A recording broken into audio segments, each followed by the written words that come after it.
for this trip? Halika at samahan mo akong libutin ang ilan sa mga lugar ng Lion City and visit Singapore.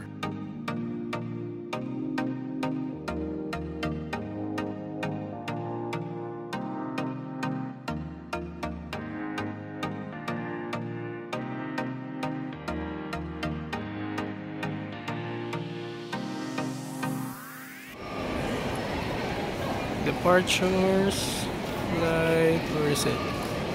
Singapore, 3K766, C16 to 20, C16.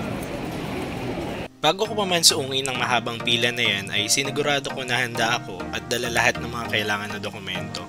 Kabilang na dyan ang passport, both old and new, copy of my flight details back and forth, booking documents of hotels kung saan kami tutuloy during our stay, and finally, employment document like company ID, certificate of employment, and most recent payslip. Ilan lang yan sa mga meron ako sa bag in case nahanapin ng migration officer. Mas mabuti ng handa, di ba?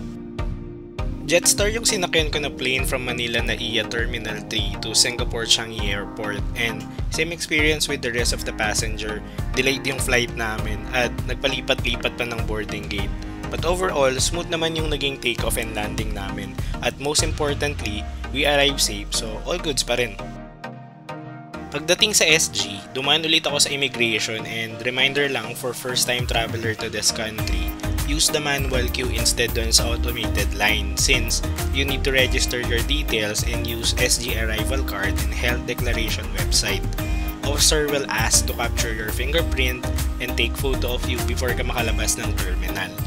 I arrived 3 AM in the morning at antok na ako kaya di na nakapag-video pa. Good morning! Day 1! Busy si Madam.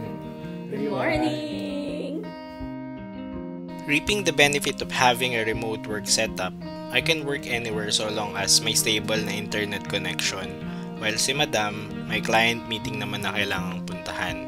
I have to prepare to start my day pero di ko maiwasan na sumilip sa magandang view from our hotel room. Parang tinatawag ako ng mataas na gusali at hangin sa labas para maglakad-lakad. We stayed at Carlton City Hotel located at Gopeng Street within Tanjong Pagar, a historic district located within the Central Business District of Singapore that has rich in history and known for its cultural and architectural landmarks.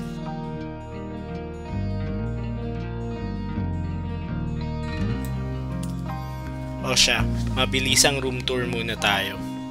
The beds are so comfortable na parang ayaw mo nang lumabas at magkulong na lang maghapon. Yung tipong tulog na lang yung gagawin na parang pinagkait sa'yo pag nasa Pinas ka. Pero di lang yan yung dilema ko.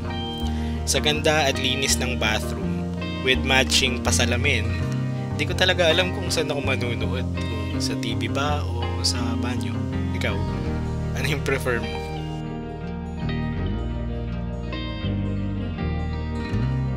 Bago pa man tayo mapunta sa ibang usapan ay di ko na napigilan na ilakad ang mga sabik kong paa at pumunta kung saan man ako nito dalhin.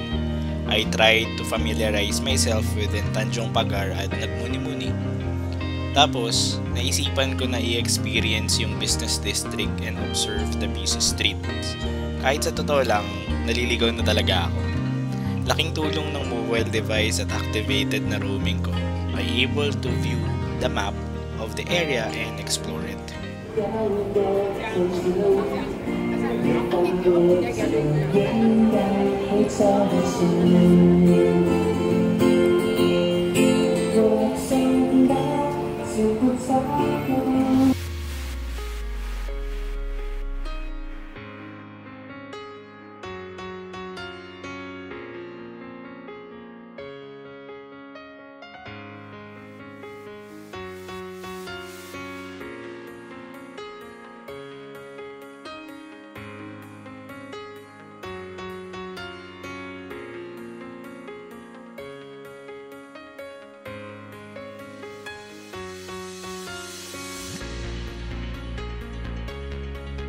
Sa kalalakad ko nga ay di ko na namalayan na nakarating na pala ako dito sa isa sa mga famous landmark at major tourist attraction ng bansang ito.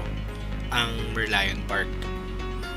Ang Merlion is a mythical creature with a lion's head and body of a fish that is widely used as mascot and national personification of Singapore.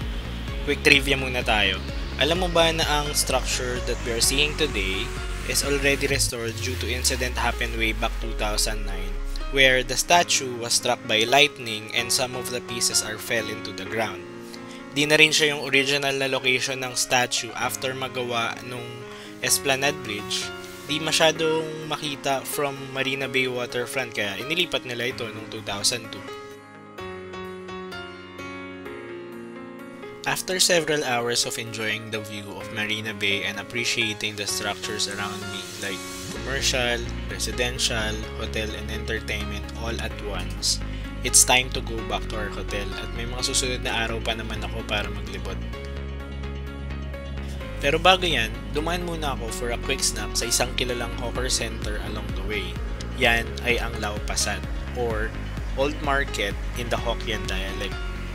There are a variety of food that you can choose from, but what I appreciate most is the respect of the customer to the next person who will use the table, ensuring that it's clean at bit-bit ng mga tao yung pinagkainan nila pabalik sa designated na area. Walang pa-VIP men, solid.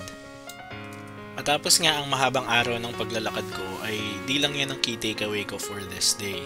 Well, mapadpad man ako sa kung saan, matuto, mamangha o baligaw sa lugar na di tiyak, isa lang ang sigurado.